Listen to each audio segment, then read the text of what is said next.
voy a presentar a los expositores, que son todos profesores de las cátedras de Institución de Derecho Privado de Ciencias Económicas de la UBA. Y después les voy a dar la palabra, los voy a presentar muy brevemente. Cada uno de ellos nos va a traer un tema diferente donde la tecnología resulta particularmente nueva y disruptiva en cuestiones vinculadas a los negocios y también al derecho. Yo quería empezar contándoles una experiencia que justamente tuve hoy, ¿no? Esas casualidades de la vida, porque no es que yo lo busqué especialmente, pero hoy se me dio la oportunidad. Yo tengo un amigo muy cercano, que somos amigos de los 3 años, así que imagínense que tenemos toda una historia juntos. Es arquitecto y él tiene una empresa que se dedica a una forma muy especial de la arquitectura, ¿no? Él ya siempre tuvo una posición dentro de lo que era la arquitectura muy avanzada, muy tecnológica. Bueno, cuando todavía se hacían las maquetas, él empezó con los renders, ¿no? Ustedes saben, un render en realidad permite que uno vea una foto de un edificio que se va a construir, que en realidad todavía no existe, ¿no? Es algo generado digitalmente. Bueno, hoy tuve una experiencia inmersiva en lo que es la metarealidad. Me invitaron a un gigantesco galpón, un lugar enorme, y me pusieron de esos visores de realidad virtual, ¿no? que en realidad son una tecnología bastante anterior, porque bueno, yo hace 10, 15 años que uno lo veía, se usaban para juegos de los chicos. Pero la tecnología esta permite que hoy, cuando uno en realidad va a comprar un departamento, que capaz ni siquiera está en la ciudad, porque es un departamento que se está construyendo en Miami, en Dubái o en cualquier lugar del planeta, en realidad recorre el departamento como si estuviera ahí. Y es una cosa muy impresionante. Estas que en realidad resultan en una muestra de lo disruptiva que es la tecnología en la vida de hoy. Hay una discusión que de a poco se va haciendo quizás cada vez más nutrida en los medios sobre qué va a pasar con la tecnología y sobre todo con lo que es la inteligencia artificial. Y bueno, tan importante es el tema que algunos referentes de hoy, como Elon Musk, gente como Yuval Noah Harari, ¿no? O sea, pensadores, empresarios, referentes de todo tipo, hablan, algunos, de que la inteligencia artificial nos va a llevar en un plazo breve, se habla de un escenario de quizá 20 años o menos, a un endiosamiento de la raza humana, ¿no? La inmortalidad, la cura de todas las enfermedades, una cosa fabulosa, mientras que otros, muchos, hablan todo lo contrario, de que estamos ante algo que si no hacemos algo puede significar la extinción de la raza humana, a ese nivel. De hecho, lo habrán visto hace menos de un mes, hubo una carta abierta de una serie de estos referentes que pedían específicamente y enfáticamente que se detenga el proceso evolutivo de la inteligencia artificial a modo de parar la pelota y ver qué hacemos con esto antes de que se salga de control. Hay una charla que bueno, compartimos en la cátedra de este Harari, que él habla de la forma en la que es disruptiva y peligrosa a la vez, ¿no? La inteligencia artificial es por el dominio del lenguaje, porque el género humano se distingue fundamentalmente de lo que es el resto de las razas animales, por lo que es concretamente la idealización, la posibilidad de imaginar y de generar ideas, como muchas de las que estudiamos en nuestra materia, como puede ser, por ejemplo, la idea de una persona jurídica, ¿no? Algo que no tiene ningún tipo de entidad y que, sin embargo, hoy, en algunos casos, tiene un patrimonio y una economía y mueve recursos mayores que un país, ¿no? A ese nivel.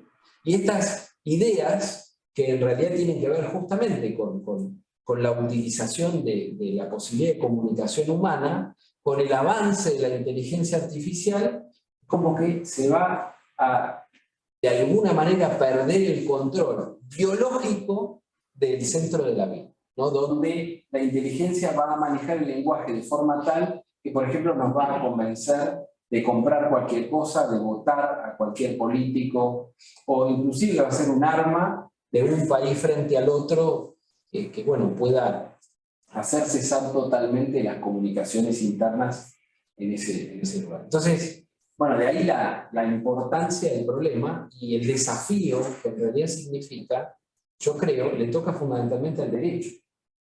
¿Quién sino el derecho se tiene que ocupar de separar la pelota y ver qué hacemos con esto? Entonces, bueno, un poco poniendo el granito de arena, la idea hoy es empezar a entender algunas de estas nuevas tecnologías, los desafíos que significan, y empezar a hacer las preguntas que tienen que ver con qué hacemos con esto, ¿no?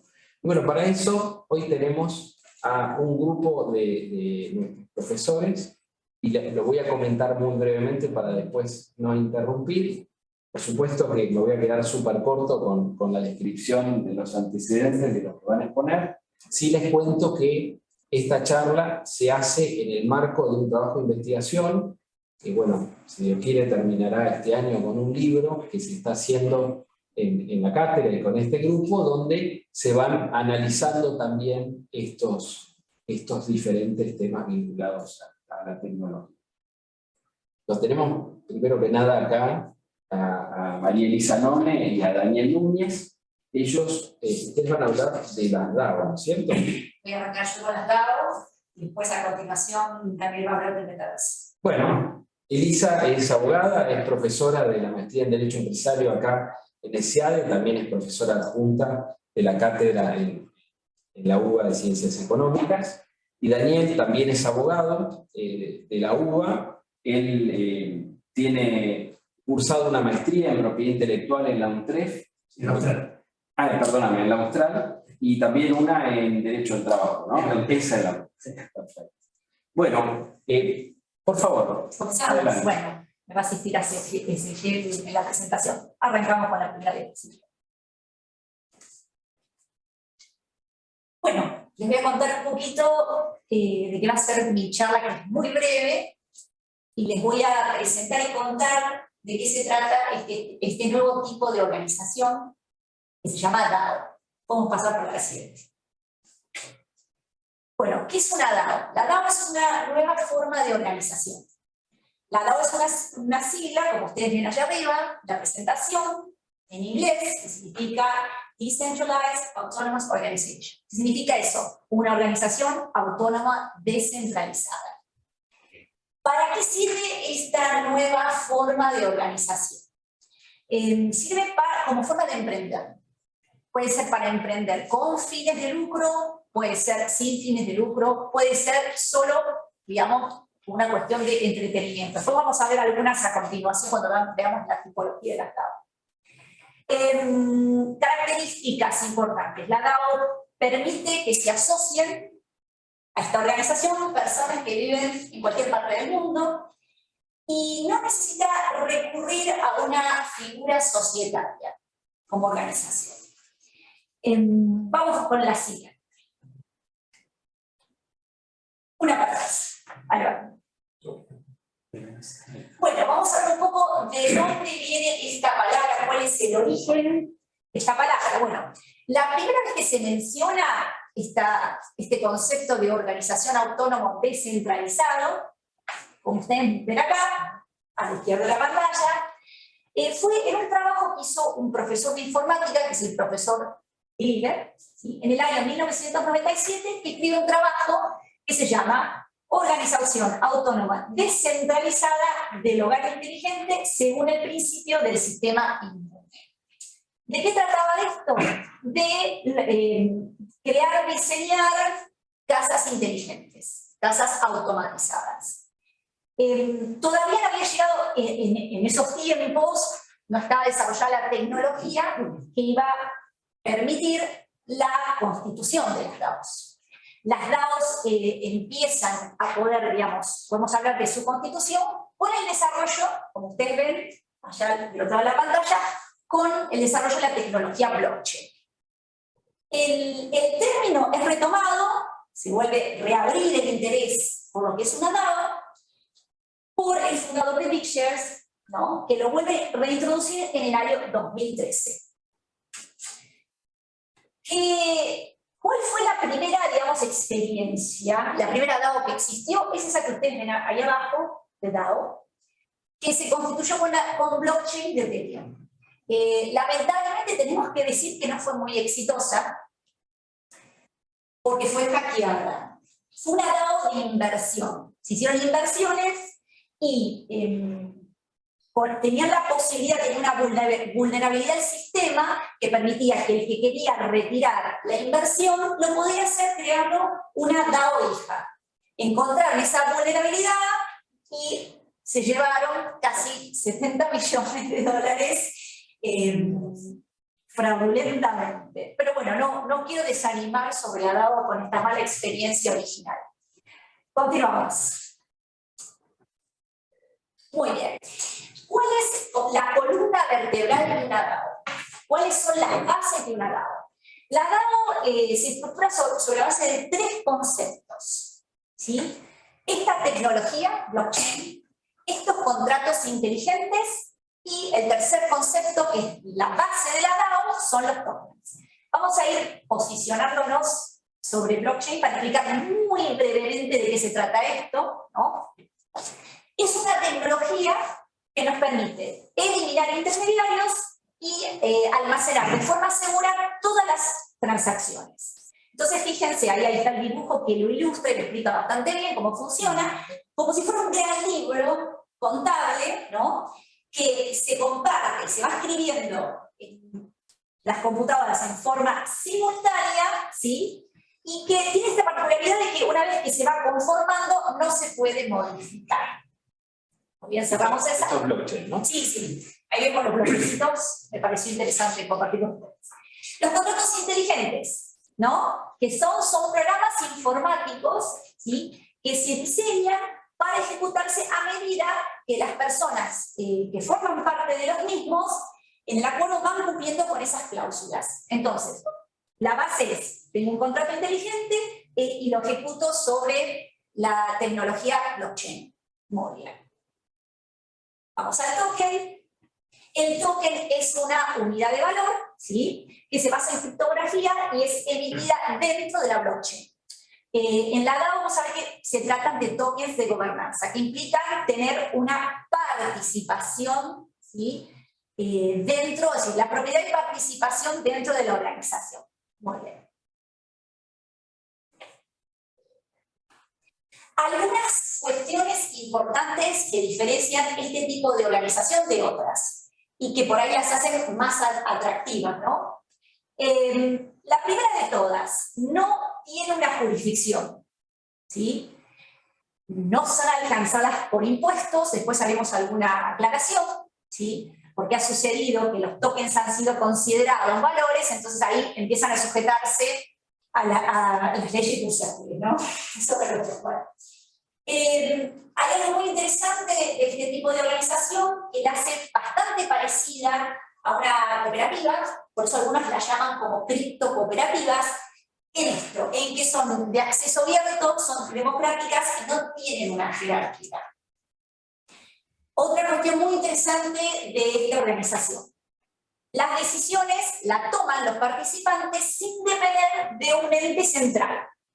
Y a veces hasta ni se conocen. Y por último, los propietarios de la DAO son los dueños de los tokens, ¿no? Entonces esto hace que puedan atraer todas las personas interesadas en los proyectos que se tratan de impulsar a través de la DAO. Muy bien, podemos seguir. ¿Cómo opera una DAO? ¿Cómo tendríamos que hacer si nosotros queremos crear una DAO o si nosotros queremos unirnos a una DAO? Para entender. Bueno, tiene una primera etapa que, como ya antes lo explicamos, que se hace a través de los contratos inteligentes, que son las reglas de funcionamiento. Una vez que tenemos eso, vamos a ir a la parte de financiamiento, ¿sí? Que lo vamos a hacer emitiendo tokens. Luego tiene un protocolo de consenso que es para asegurarse que haya una garantía sobre cómo se van a tomar las decisiones. Las decisiones, lo que se quiere hacer en el Cero de la DAO es que en las decisiones todos los participantes tienen voz y tienen voto en las decisiones que se van a tomar, que conciernen a la DAO. Y por último, fíjense, no tiene un órgano específico que lo administre, ¿sí? Y no hay directores, no hay CEOs, ¿no? Por eso tengo que explicar, ¿no? Y todo, y lo que es muy interesante, todo lo que se registra con respecto a actividad económica queda bien asentado en la cadena, ¿sí? En blockchain. Con lo cual, una vez que ya está ahí, no sería modificado. Muy bien, vamos con la próxima. Y acá vamos a ver algunas, que es muy interesante. Acá no es que hay una tipología cerrada de DAOs, ¿no? Hay tantas como se nos pueden ocurrir proyectos. Acá hay algunas, vamos a hablar de algunas de las más interesantes. Una de las más populares es esta, que es la DAO de coleccionista. Esta DAO atrae, ¿no?, participantes que quieren obtener y coleccionar NFTs y coleccionables digitales. Si nos posicionamos ahí y abrimos la página, esta es Flamingo, Flamingo es una. ¿Lo saben? Sí, sí, ahí va. Ahora van a Flamingo, está Flamingo, ¿sí? ¿Ven? Para coleccionar NFTs te podés sumar. ¿Se va viendo?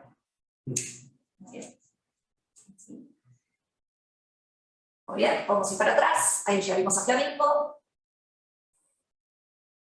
La DAO de inversión, ¿sí? Acá se trata de, digamos, reunir el dinero para invertir. Una de ellas es esta. Vamos adelante. DeFi. Y también tiene algo de lúdico, ¿no? Van a ver, vamos a conectarse.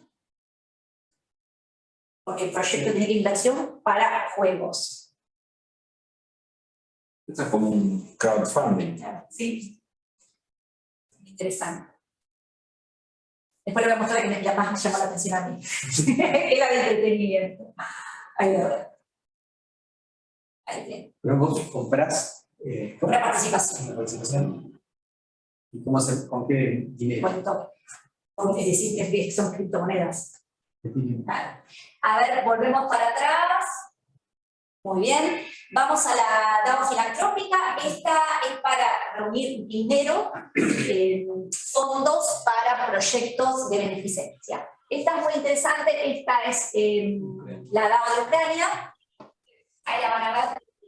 Es para reunir fondos para el pueblo ucraniano. Y esta fue muy interesante porque logró, uno de los hitos que tuvo fue, vendió un NFT que representa la bandera de Ucrania en casi 7 millones de dólares. Y juntó ese dinero, ¿no?, para el pueblo ucraniano. Esta es muy interesante. Muy bien, seguimos. Vamos a la DAO de entretenimiento. Bien. Por acá ven, esta es un mundo, es muy interesante. ¿Sí? Ahí lo van viendo. Compras distintos personajes. Ahí si ingresamos si empezamos en colecciones, ahí ven. Por ejemplo, acá arriba en Flux, pues hay distintos personajes. Ahí van viendo. Pueden ingresar, fíjense, las formas de ingresar pueden ser a través de Discord o de OpenSea. Son que los es muy difícil ser creador. A ver,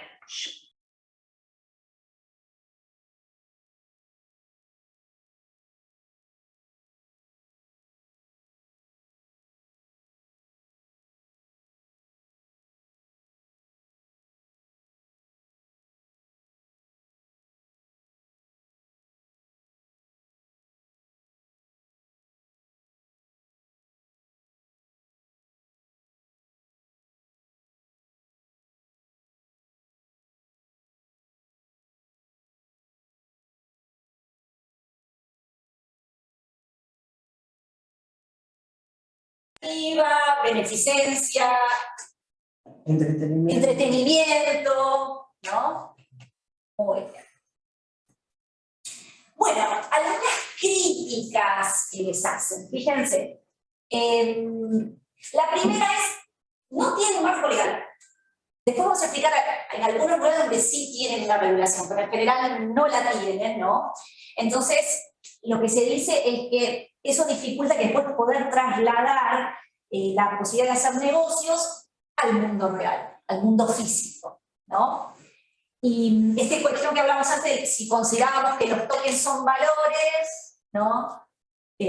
Sujetables sobre todo unas regulaciones de mercado de capitales. Un ejemplo de token podría ser una criptomoneda. Claro, los tokens sí.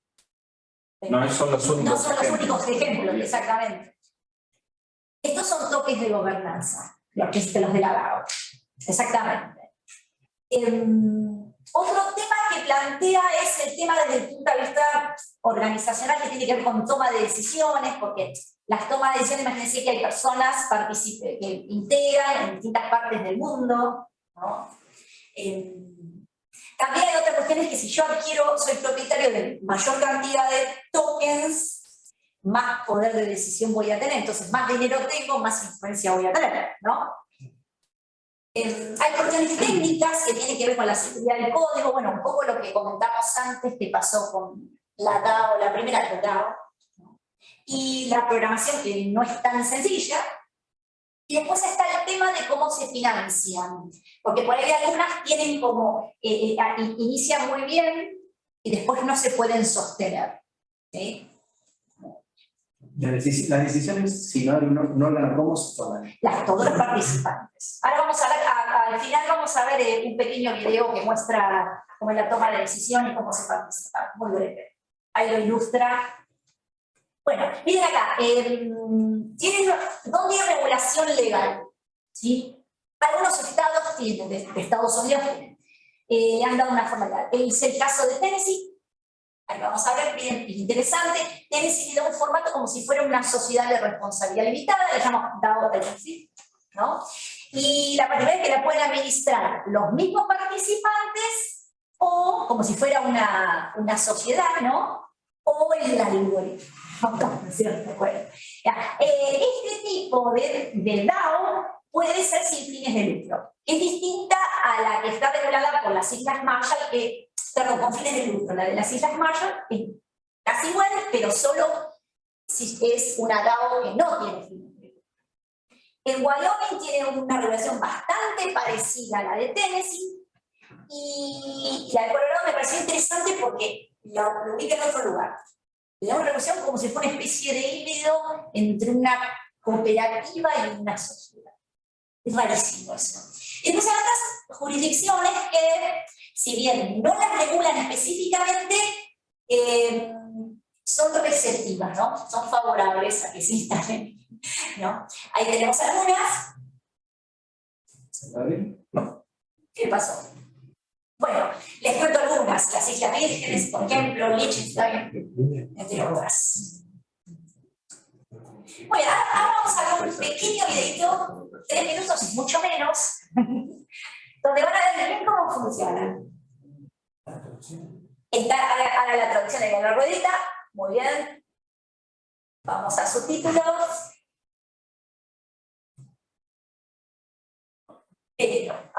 Vamos de vuelta atrás. Están desactivados los subtítulos. A ver ahí. Vamos a...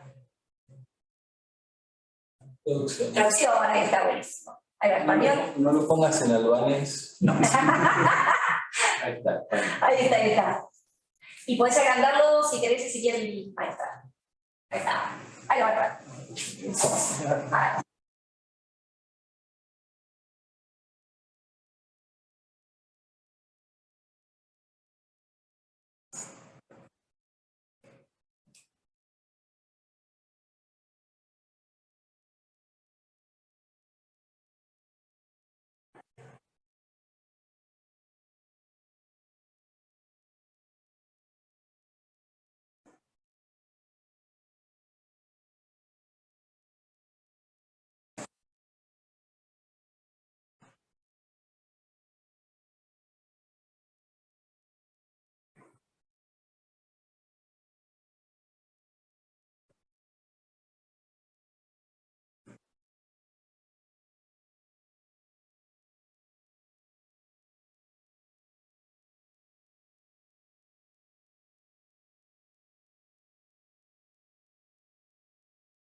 Ahí está. Muy bien. Creo que con eso ilustra y se puede entender un poco mejor cómo funciona. Gracias. Muy bueno. Mauricio, A gracias. continuación seguimos. Bueno, Adelante. bueno, vamos a hablar sobre metaverso y derecho. Primero tendremos que ver la definición de metaverso. Hay muchísimas definiciones en realidad, pero bueno, digamos, si desglosamos la palabra meta y verso, ya vamos enfocando de qué se trata. Metaverso es un universo paralelo y es una creación.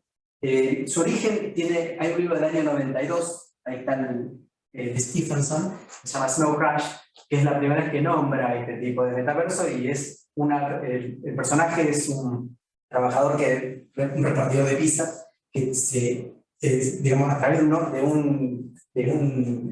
óculo, Aparato esto de realidad virtual. él creaba una realidad y trabajaba y interactuaba en esa realidad. Es una realidad paralela el metaverso. Y en realidad es una creación, es creación tridimensional, se hace por computadora, donde es una experiencia inmersiva, donde una persona puede interactuar con otras o con objetos en ese otro universo. Entre el año 92 fue la primera vez que se creó, digamos, que se utilizó el término, pero en realidad esto fue evolucionando, se fueron creando y se trabajó mucho en juegos en línea. Por ejemplo, Minecraft es uno de ellos. Empezó a utilizar esta realidad, es algo que está en constante evolución. Ya vamos a ir viendo digamos, el futuro que tiene el metaverso. Podemos un poquito tratar, porque quiero hablar un poquito de Meta. En el año 21, Zuckerberg funda, ya tenía, digamos, de la empresa Facebook, la transforma en Meta, porque quiere utilizar esta tecnología, sabe que es el futuro, invirtió más de $15.000 millones en el desarrollo. Le está costando porque está, como digo, está muy, muy verde todavía, pero hay grandes empresas, estamos hablando de Louis Vuitton, Nike, hay muchísimas empresas de primera línea que crean y trabajan en ese universo.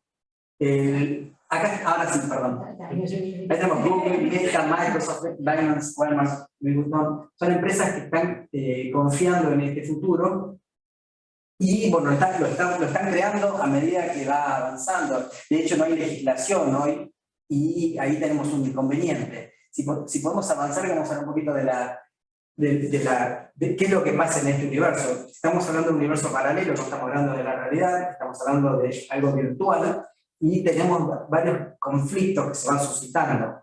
Por ejemplo, en el caso de una violación marcaria, en el caso de una violación de derecho de autor, de propiedad intelectual, ¿cuál es la jurisdicción, cuál es la legislación aplicable? ¿Quién aplica? ¿Quién es el juez que va a aplicar esa legislación?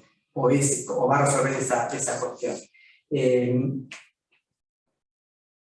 Avanzamos a ver que quiero hablar un poquito no, perdón, vamos para atrás. Otra vez pensé que estaba interesante. Ahora vamos a ir viendo, porque también el derecho está muy involucrado. Hoy tenemos inconvenientes. Yo tenía pensé que estaba acá en este caso de la psicóloga. Sí, está más adelante. Sí, está más adelante. Bueno. Pasamos. Una más. ¿Podés pasar dos? Ahí está, otra más. Ahí está. Este es un caso en el año 2020, esta persona que está acá es una psicóloga, que es una profesional que se dedica a analizar el metaverso y a crear universos, y ella tuvo un inconveniente cuando se metió el día que ingresó por primera vez a la plataforma Horizon, que es la de Zuckerberg. Ese día ella dice que fue atacada y que fue acosada por 4 hombres. Esto hoy fue resuelto, en ese caso fue resuelto internamente, pero es un tema a debatir. ¿Qué pasa? ¿Qué ley aplicamos? ¿Se aplica la ley real para estos casos virtuales? Hoy está todo muy verde y no hay una respuesta, pero las empresas tienen mecanismos de denuncias, mecanismos de resoluciones. de resoluciones de estos tipos de conflictos. En el caso de esta mujer, ella dice que le hicieron proposiciones, que hicieron tocamientos, y fue un caso realmente complejo, y a partir de ahí se fueron modificando muchas regulaciones internas. Hoy nosotros no tenemos una regulación específica de esto, pero se está aplicando, digamos, la legislación real, y lo ideal sería llegar a un punto, digamos, donde se vayan regulando las cosas. Estados Unidos está un poquito avanzado con este tema, están tratando de regularlo. Hoy estuviste hablando un poquito del tema de la realidad de la inteligencia artificial, que está muy relacionado con esto. ¿Cómo es? Ahora podemos ir para atrás porque nosotros... Sí, si me permitís meter un bocadillo ahí.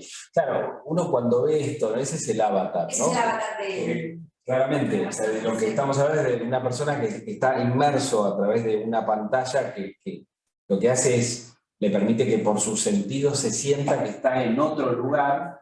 Es lo que, bueno, lo que contaba que hice hoy.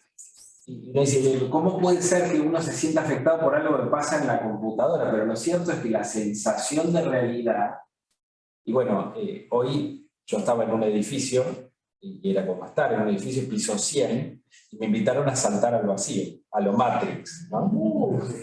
Y les aseguro, yo lo hice, pero les aseguro que la sensación es realmente como si uno estuviera realmente parado en un balcón mirando el vacío. Es muy importante. Entonces, esto ahí toma un poco más de sentido, ¿no? En ese contexto. Sí, nosotros tenemos, yo hablé este caso porque fue el primer caso notorio, pero hay temas de violación de derecho marcario, de violación de propiedad intelectual, digamos, tanto del marcario como del derecho de autor. ¿Cómo uno se puede ir cubriendo para eso, para evitar esta violación? ¿Y qué pasa si ya ocurrió? ¿Cómo se resarce? ¿En qué mundo se resarce? ¿Quién es responsable? ¿Es responsable el dueño de ese avatar? ¿Es el responsable de la empresa? Porque los universos, yo cuando hablo de metaverso no hay un único metaverso, hay muchísimos. Nosotros tenemos unos ingenieros argentinos que crearon el Decentraland, que es el más conocido de estas tierras, pero bueno, Decentraland es el más conocido.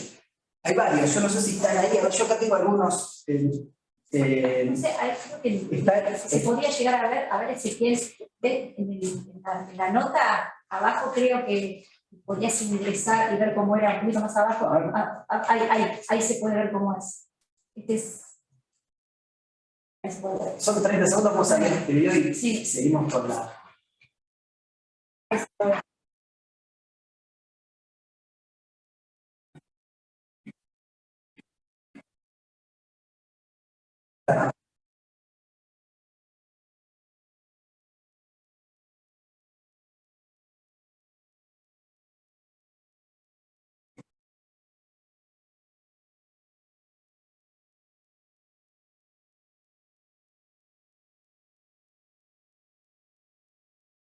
Pero cada uno de estos es una persona que actúa a través de su avatar, ¿no? Exactamente. Falta la misma secretaria. Claro. La crítica que le hacía.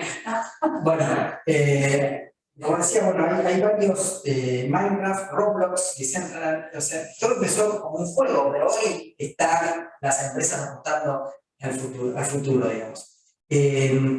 Nosotros tenemos, con respecto al derecho en Argentina, nosotros tenemos algunos artículos del Código Civil, de la Ley de Apoyo al Capital Emprendedor, la Ley de Mercado de Capitales, que permitiría, estamos hablando, esto está pensado en la realidad, pero se puede hacer jugar en este universo.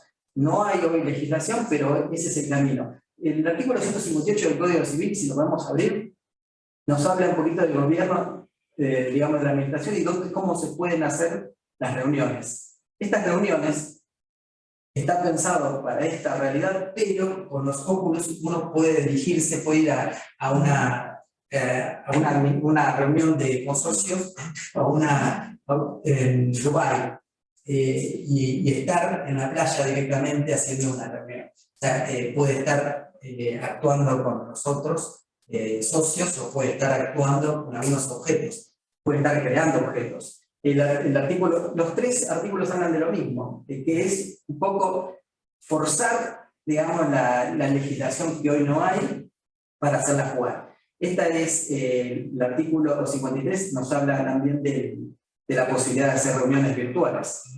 Las SAS. Las SAS.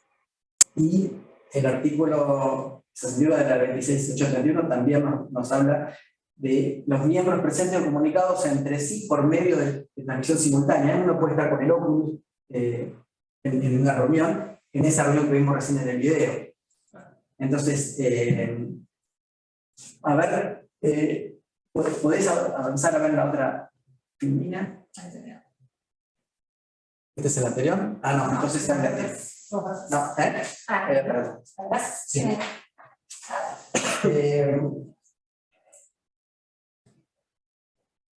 Bueno, la ley, como veníamos diciendo, la ley aplicable hoy es la ley real. Lo ideal sería crear una legislación específica y con respecto a la jurisdicción, ¿cuál es la que aplica? El lugar donde se comete el acto ilícito. ¿Y dónde es? Y dónde es, porque hay gente de todo el mundo. Y vamos a suponer que hay una persona que viola una ley que vive en Bangladesh y lo juzgamos en Argentina. ¿Cómo hacemos para ejecutarlo? Porque si una legislación no se puede aplicar, no tiene sentido. Entonces, ese es uno de los grandes desafíos que tiene este universo. Bueno, muchísimas gracias. Bueno.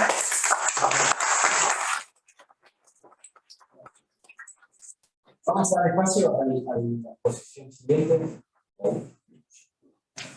Bueno, lo presento.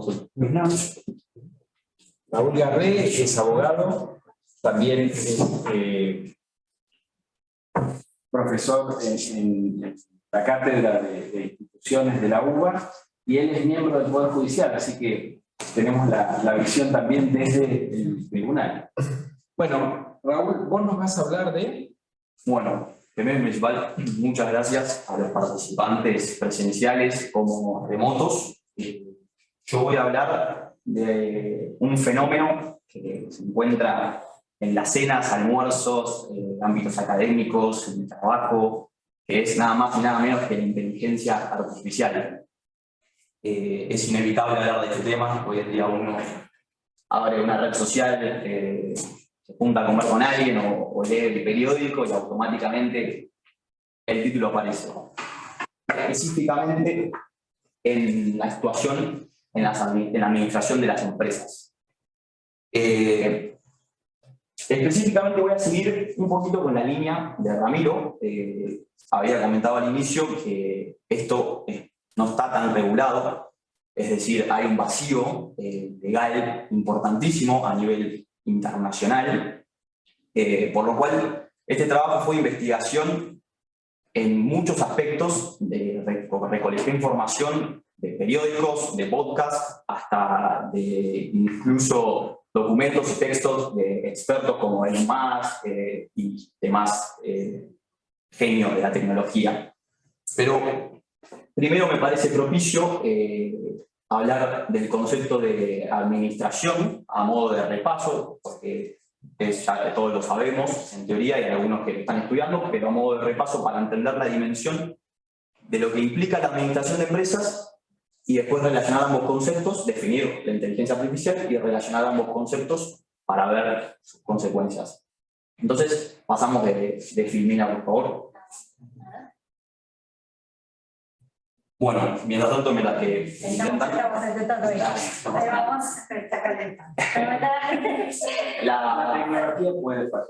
A ver, siempre. calentando la bola. Sabemos que los órganos de las empresas tienen un aspecto objetivo y un aspecto subjetivo. El aspecto objetivo está dado en orden a las atribuciones, facultades y funciones que el ordenamiento jurídico, el acto constitutivo, le da a ese órgano en cuestión. Y el factor subjetivo implica la persona o las personas que se encargan de estar dentro de ese órgano de administración. Entonces, como concepto de administración entendemos a todos aquellos actos los cuales buscan el cumplimiento del objeto social sin alterar o modificar la estructura de la sociedad, ¿no? Pasamos de diapositiva. Entonces, en categoría de actos tenemos actos incluidos en el objeto social, actos accesorios, actos para preparar la ejecución, actos de cumplimiento del objeto social, y los tendientes a la documentación y registración, y los relacionados a la organización de la empresa. Básicamente, la administración es la gestión de ese ente. Continuamos. Entonces, de la ley 19.550 y de la doctrina y jurisprudencia podemos resumir en breves conceptos que los deberes y las responsabilidades de los administradores son cumplir con la ley, obviamente, administración y la gestión de la sociedad, el deber de lealtad y diligencia, que está en el artículo 59 de la Ley General de Sociedades, el deber de confidencialidad, responsabilidad financiera, responsabilidad por daños y un deber de información y actuación definida por la Asamblea en ámbitos políticos y estratégicos. Continuamos. Pero bueno, llegó el momento de hablar un poco de este fenómeno que tanto nos tiene asombrados. Antes era algo que se veía mucho en las películas de ciencia ficción y hoy en día se encuentra materializado en la realidad.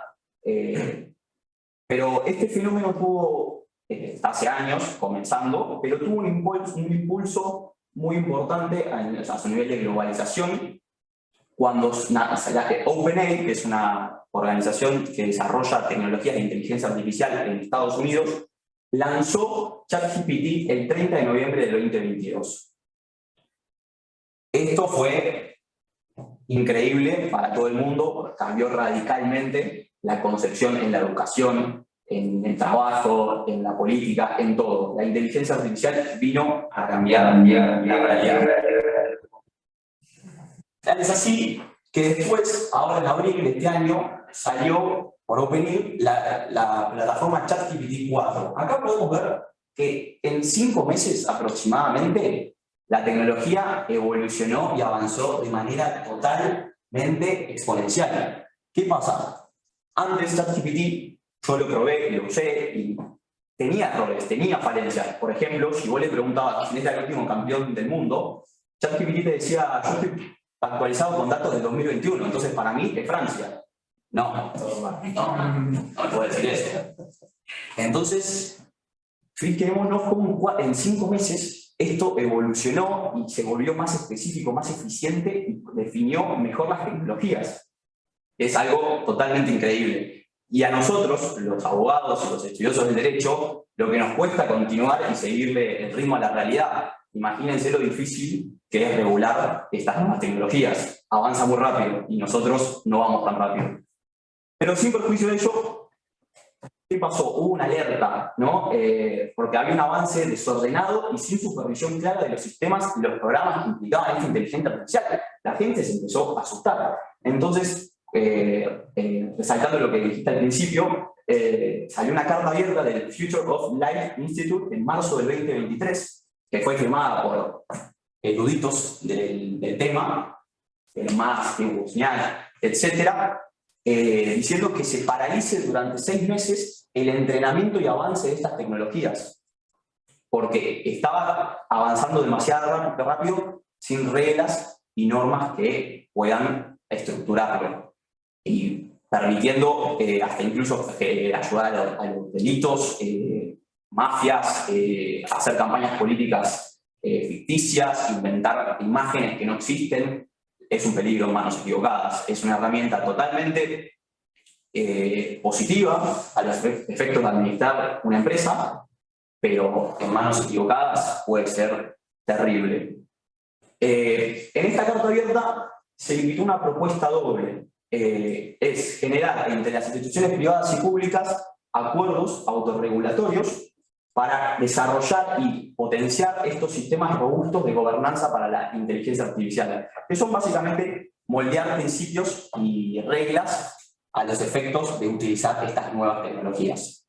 Continuamos, siguiendo la línea de que grandes eruditos de de la tecnología se pronunciaron al respecto, me pareció propicio mencionarlo a Bill Gates, el fundador de Microsoft, que manifestó que el desarrollo de la IA es tan relevante como la creación de un microprocesador, la tecnología, el Internet, los teléfonos. Y algo que me pareció más interesante aún, dice que cambiará el modo en que las personas trabajan, aprenden, viajan, reciben atención médica y se comunican entre ellas. Industrias enteras se van a tener que reinventar. Fíjense el alcance y la magnitud de esta nueva tecnología como nos toca a todos. Continuamos. Esto es así nada más y nada menos que por la geopolítica. Estas tecnologías la podemos considerar como una herramienta de poder.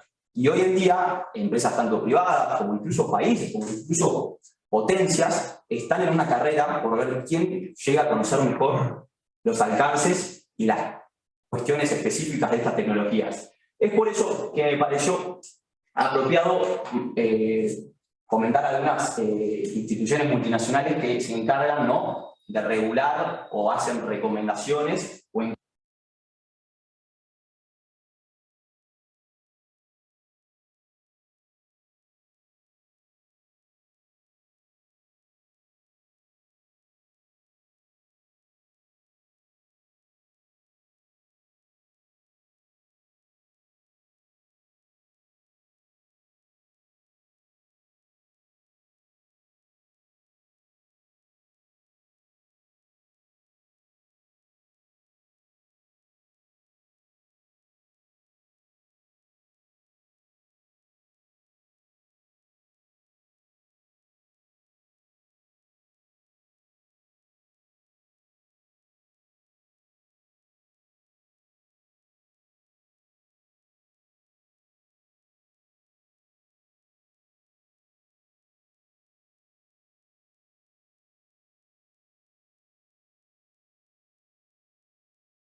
está en la robótica, en la visión por computadora, procesamiento del lenguaje natural, ChatGPT, minería de datos, análisis de Big Data, entre otros.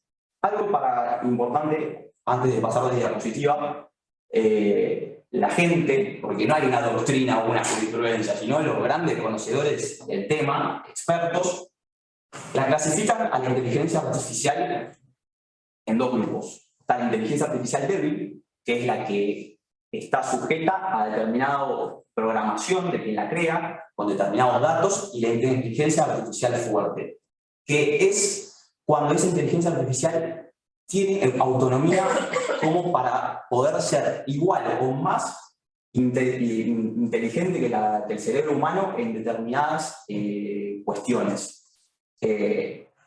En 2020, el Parlamento Europeo creía que todavía no existía esa inteligencia artificial fuerte.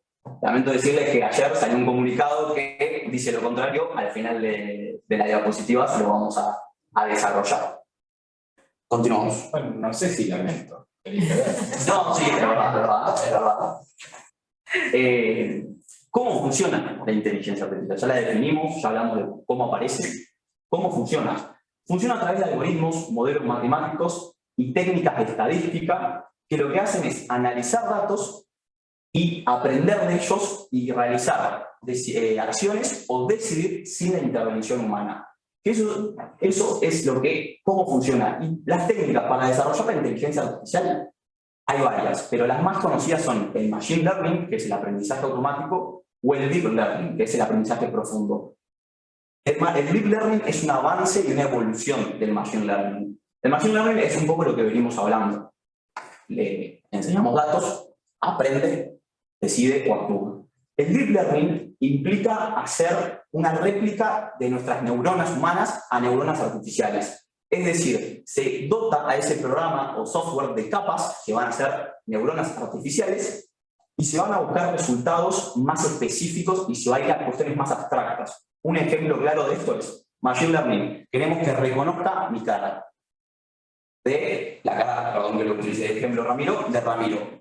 A este programa le damos 10.000 millones de fotos mías. En el caso de que encuentre una que no tiene, que yo le dé esas 10.000 millones mías, aprende a través del análisis de los datos y decide que esa foto soy yo. El Deep Learning lo que hace es ingresar esa imagen y a través de las capas ir sacando conceptos de esa imagen. Por ejemplo, entra en la primera capa, le sacamos los bordes y los tonos. Entra a la segunda capa, le sacamos los ojos y la nariz. Entra a la tercera capa, le vemos los lunares y cómo se va siendo más específica y es peligroso también, ¿no? Dicen que los robots de Rusia en la guerra de Ucrania se utilizan con Deep Learning para la guerra, imagínense. Por eso digo, es una herramienta muy interesante, pero peligrosa en manos equivocadas. Continuamos. Las características de la inteligencia artificial podríamos resumirlas en que es multifacética, porque muchas ciencias intervienen en su estudio y creación, tiene capacidad de aprendizaje, es adaptable, tiene automatización en los procesos, tiene capacidad de razonamiento, porque el ejemplo de las fotos que yo di, razona que esa foto, por más que yo no se la brindé en los datos, dice, este es Raúl. Velocidad y precisión, capacidad de comunicación con humanos, simulación de la inteligencia humana, creatividad y capacidad de automejora, que eso es complicado también. Continuamos. Ahora bien, ¿en qué se relaciona con la administración de empresas? Hoy en día, según en el estudio de IBM, el 60% de las empresas acá en Argentina están queriendo empezar a investigar en el ámbito de la inteligencia artificial y empezar a implementarlo.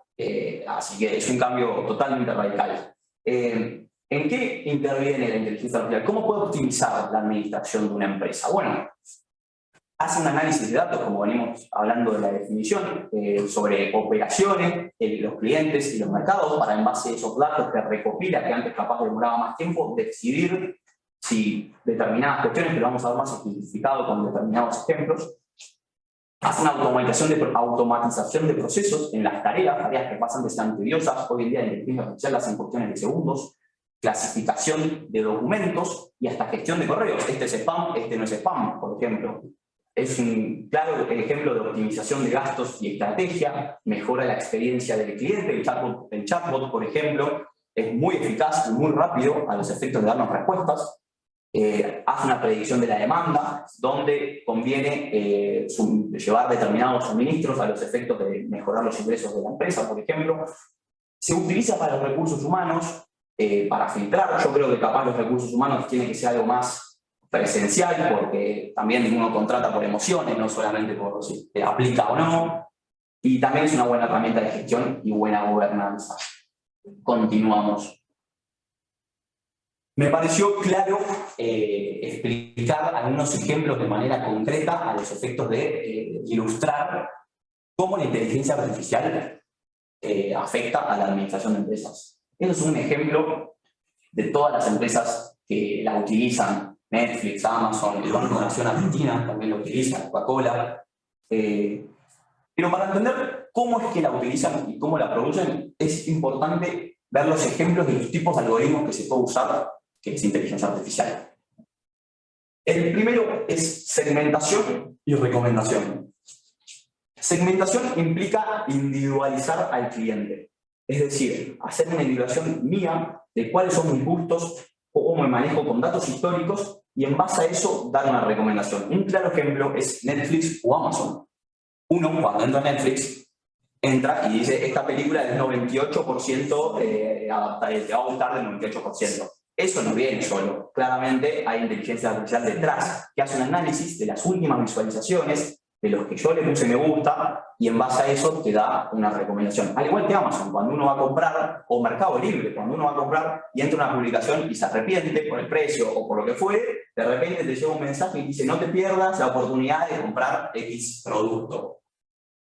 Acá tenemos algoritmos de inteligencia artificial incentivando la compra de determinados productos o ver determinadas películas. Otro algoritmo muy reconocido es la predicción de abandono. Esto es lo que suelen utilizar las telefonías. También, analizando datos históricos del cliente, se puede ver cuánto tiempo, en qué momento el cliente se cansa del servicio y se va, y cuáles son los más tendentes a irse del servicio.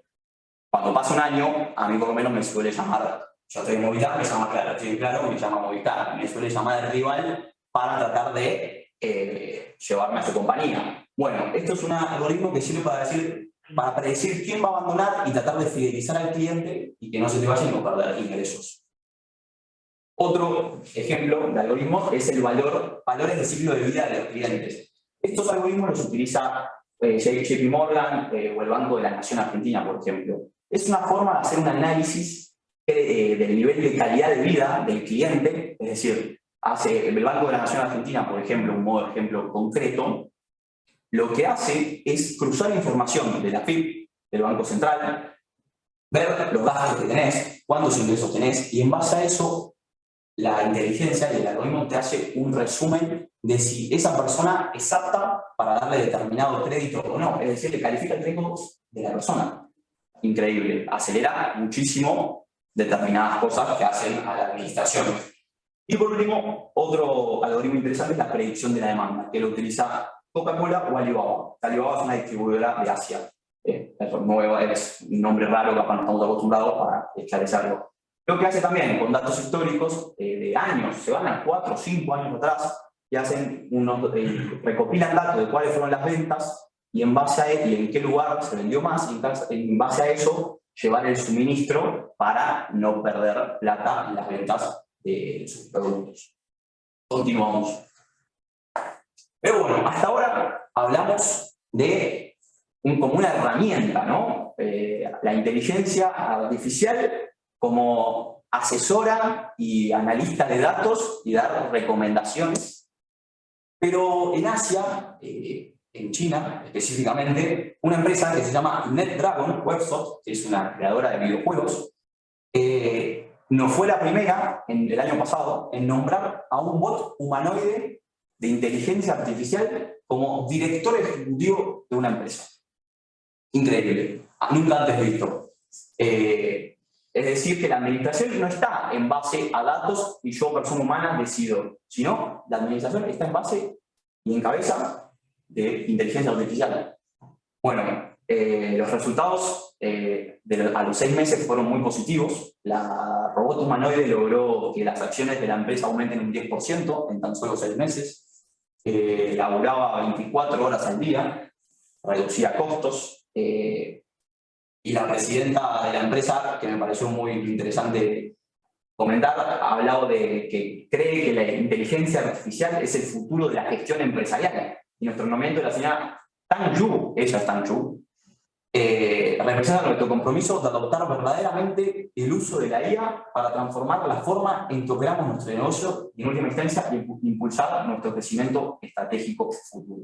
Tang Yu es la inteligencia. La inteligencia. No existe esa persona. No existe. Es un robot humanoide. Está en alguna nube. Es un software, un programa. Y ella decide la gestión de esa empresa desarrolladora de videojuegos. Increíble. Continuamos.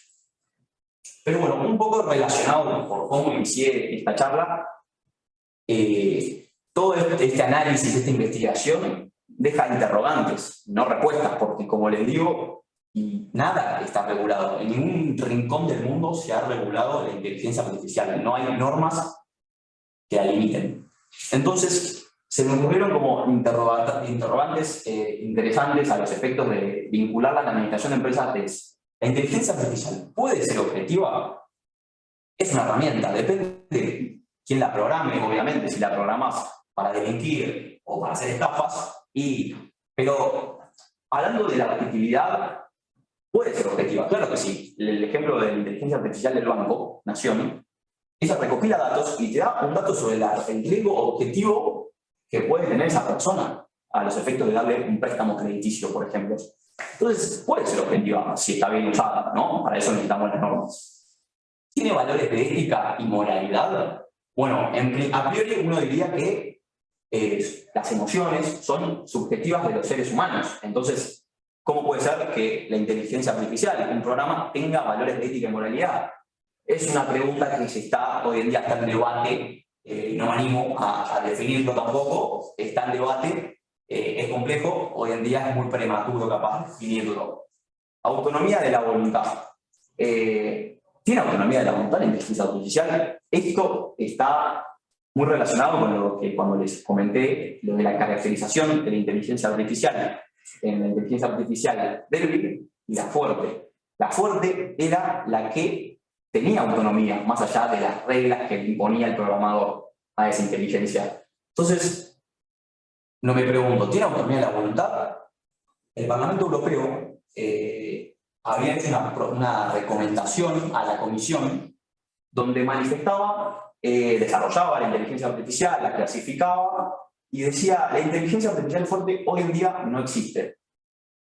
Todavía no se llegó con el avance tecnológico a que exista esa autonomía. Esto fue en 2020. Ayer, una nota periodística que leí hoy, así que lo incorporé automáticamente, investigadores de Microsoft sacaron una carta abierta diciendo que habían encontrado en la inteligencia artificial que ellos estaban desarrollando signos de autonomía de la voluntad. Algo totalmente trascendental y paradigmático en este fenómeno. Algo que cambia las reglas del juego totalmente y nos volvemos a trazar a los efectos de regular. Hubo un caso, no me acuerdo el nombre, pero de un programador, creo que era de Google, sí, que hizo una manifestación diciendo que el algoritmo en el que estaba trabajando había tomado conciencia de su propia existencia, o sea que es, ¿no? La imaginación que lleva a las películas de ciencia ficción, ¿no? De la revolución humana, sí. Claro, y que toma el control y nos destruye, y bueno, le costó el trabajo. Lo terminaron echando. Él decía que la inteligencia artificial llegó a razonar que si a ella la apagaban era igual a que la maten. Ella asimiló el apagón de su programa a la muerte. Terrible. Y bueno, este informe de estos investigadores de Microsoft le habían dado un ejemplo a la inteligencia artificial de cómo acomodar determinados objetos y la respuesta que dio la inteligencia fue muy buena, lo sorprendió demasiado. Acá hay autonomía de la voluntad. Ella decidió analizar y dar este resultado. Bueno, la gente y los expertos, hay una cuestión dividida, hay aguas que dividen ambos pensamientos y unos afirman que por el fanatismo de estos expertos en estas tecnologías capaz no tienen objetividad. Tampoco me animo a decir quién tiene razón y quién no, nos enteraremos próximamente, probablemente. Y otro tema importante es la responsabilidad, que es algo que nos compete también a los que estudiamos el derecho. No hay normas que regulen esto. Hoy en día hay un vacío legal importantísimo en cuanto a quién es responsable si esa inteligencia artificial afecta a terceros. ¿Quién se encarga? ¿La máquina? No podría. ¿Quién la programa o quién se beneficia de esa máquina? Bueno, y de ideas surgieron me parece propicio mencionar el compliance. El compliance creo que sería una herramienta que ayudaría a los efectos de controlar los efectos de esta inteligencia mal usada, ¿no? Con planes de integridad y las normas, estableciendo normas concretas de cómo decidir dentro de la organización. Otra herramienta es, volviendo de vuelta a la recomendación de la Unión Europea, ellos mencionaban, cuando clasificaban inteligencia artificial débil e inteligencia artificial fuerte, que en principio en inteligencia artificial débil serían responsables los operadores de esa inteligencia. Los operadores son el que la programa, el que se beneficia de ella y quien la produce. Quien es el que crea esa máquina, por ejemplo, quien brinda la máquina. Después el que le da la información y por último, quien se beneficia del accionar de esta inteligencia. Y cuando la inteligencia artificial era caracterizada como fuerte, obligaba a que las empresas utilicen y contraten un seguro. En caso de daños, ese seguro se iban a indemnizar económicamente a estos sujetos. Por último, y con otra nueva noticia que en este día también pude capturar, Sam Altman es el CEO de OpenAI, que es quien desarrolló y lanzó ChatGPT. Y sacó un comunicado peticionando a los Estados Unidos y a los funcionarios de dicho país a que empiecen a definir normas y mejoras para regular este fenómeno que parece imparable.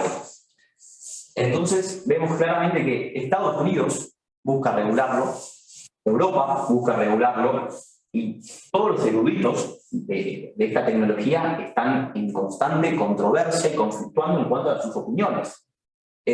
A modo de conclusión, creo que va a cambiar nuestras vidas esto. No es el futuro de la tecnología, sino que la tecnología hoy en día es realidad, ya existe, ya está y ya está cerrando y nos está superando ampliamente. Y a modo de graficar, creo que hay que generar acuerdos entre instituciones privadas y públicas para tratar de regular esto, porque un ejemplo, sin irse tan lejos, la energía nuclear en su momento era un nuevo desarrollo y no le supimos poner reglas y nos enteramos que había que ponerle reglas cuando explotó la bomba de Hiroshima y Nagasaki o cuando explotó la central de Chernobyl. Es decir, estas nuevas tecnologías no tan analizadas generan impactos en la humanidad catastróficos. Y por eso creo que hay que regularlas para que no caigan en manos equivocadas y el resto se historia. Muchas gracias.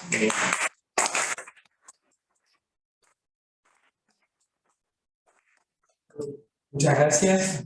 Una cosa que me olvidé decirles es que obviamente después vamos a hacer una ronda de preguntas. Los que están virtuales, para no olvidarse, si quieren copiarlas en el chat ahí del Zoom, después las vamos a leer. Bueno, le vamos a dar espacio a Ezequiel Secotti. Espérame, Ezequiel.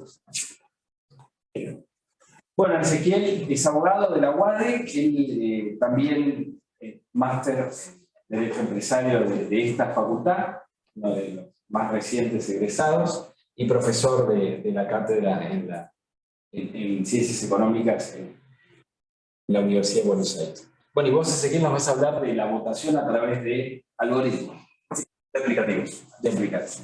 Lo que les voy a contar más o menos es, básicamente vamos a empezar diciendo qué es un aplicativo, que podemos definir, digamos, como un programa informático diseñado, digamos, para facilitar determinadas tareas. En este caso, la celebración de audiencias a distancia. Y también que mediante estos programas informáticos podamos, digamos, efectuar votaciones. Que el órgano de gobierno, el órgano de administración, puedan votar utilizando estos programas informáticos. En esta instancia conviene primero empezar a analizar, digamos, lo que dice la Ley General de Sociedades, que no dice nada, guarda silencio, pero este silencio de la Ley General de Sociedades nos da, digamos, un rayo de esperanza en el sentido de que por un viejo principio del derecho, que lo que no está prohibido está permitido, al no regular específicamente sobre este tema, permite, que ya lo vamos a ver, nuestra legislación lo regule, como es el 158 del Código Civil y Comercial que comentaba el colega. Y bueno, con la pandemia se empezó, digamos, surgió la necesidad de, bueno, los órganos tenían que operar, las empresas tenían que funcionar, y surgió la necesidad de ver cómo lo hacían. Entonces, se instrumentó, se empezaron a utilizar esta suerte de aplicaciones, donde, digamos, a través de aplicaciones como Zoom, Meet y demás, empezaron a gobernar. Entonces tenemos que, bueno, como había dicho en un principio, la ley no lo establece puntualmente, la ley general de sociedades, y no es, digamos, por una cuestión estricta del legislador, una interpretación restrictiva del legislador al uso de estas tecnologías, sino el hecho de que la ley es del año del 72. Entonces, al momento, digamos, de legislarse, el legislador no lo tenía en mente. Todo este tema de hablar a través de celulares, Zoom y demás, era una cuestión que veíamos en los supersónicos, en Star Trek, o sea, no parecía en la realidad. Entonces, ¿qué pasó? Fue avanzando el tiempo, estas tecnologías empezaron a evolucionar, y lo que uno veía de chico en estas series, se empezó a volver una realidad. Y como es una realidad, el derecho tiene que meterse y empezar a instrumentarlo. Así tenemos que en el año 95, más o menos desde el año 95 hasta la actualidad, distintas legislaciones del mundo empezaron a regular este tema. Así tenemos, por ejemplo, la legislación colombiana, que con la ley de sociedades 222, una reforma que tuvo el artículo 19, permitió que las sociedades anónimas celebraran reuniones utilizando estos medios telemáticos, estos aplicativos tecnológicos. España, en el año 2003, también introdujo en lo que es para el tema de las sociedades anónimas esta posibilidad. Colombia lo mismo. Después es muy importante también el tema de lo que hace la legislación italiana, que también en el año 2003 permite la celebración de estas reuniones utilizando estos medios tecnológicos, y a su vez permite las votaciones por correspondencia. Acá yo lo que entiendo es correspondencia no en el sentido de hoy en día, no en el sentido de una carta que se envía a la casa, sino en el sentido de que al momento de constituir la sociedad uno denuncia un mail, un domicilio electrónico, que hoy está muy moda en el Poder Judicial en todos lados, denuncia ese mail y ahí uno como sociedad o uno como socio puede, digamos, efectuar todas las comunicaciones que son comunes del giro de una sociedad.